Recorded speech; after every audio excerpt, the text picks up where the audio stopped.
Hey guys, I'm Ashley, and today we're going to take these super boring crayons and turn them into some fun crayon shapes here on Chip Builds. Let's get to it.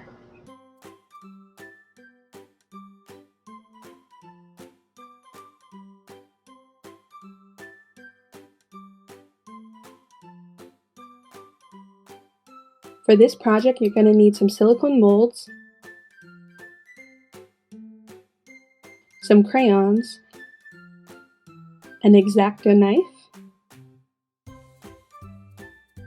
and a heat gun or an oven. So the first thing you do is use the X-Acto knife to cut all the wrappers off of the crayons. You only have to do this step if you don't already have like old broken crayons. I have not colored in a very long time, so I had to buy new crayons to do this, but this is the perfect project for recycling old broken crayons. You could probably even go on eBay and buy some broken ones if you really wanted to. Once you have a bunch of different colors and shades of the colors cut, what I like to do is, before putting them in the mold, is just put them all in my hand, all the different shades of one color, and just giving it a good little mix. That way not like all the dark color is going to be at the bottom or at the top. Just that way you get a good mix of the colors before you heat them up and melt them all together.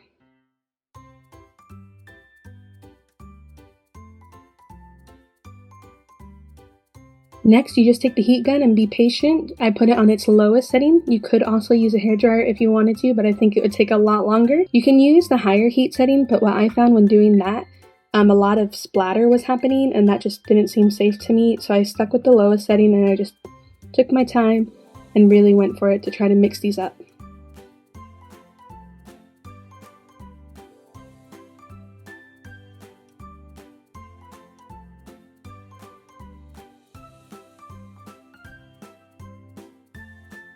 Well, clearly as you can see, I did not do that good of a job since there's some pieces down at the very front that didn't get melted, and that was my fault for just being lazy and putting so many crayons in at once. You should definitely only put in a few at first and get that very first layer completely melted and ready to go, and then add some others. But since that didn't work out for me, I did have to put mine in the oven, which is totally fine.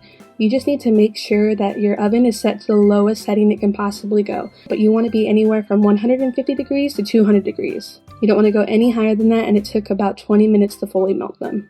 So as you can see, putting them in the oven fixed the issue I had of where the very front of the crayons weren't completely melted, and these look really awesome. I'm so happy with how they turned out.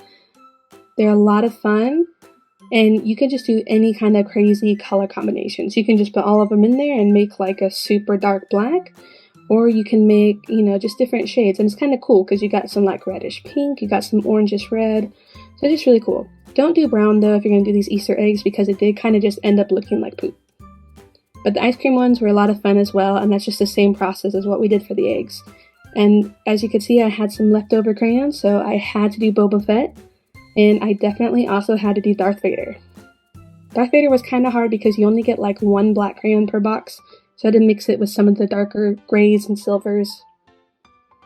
But I love this technique, and I can't wait to do more of these.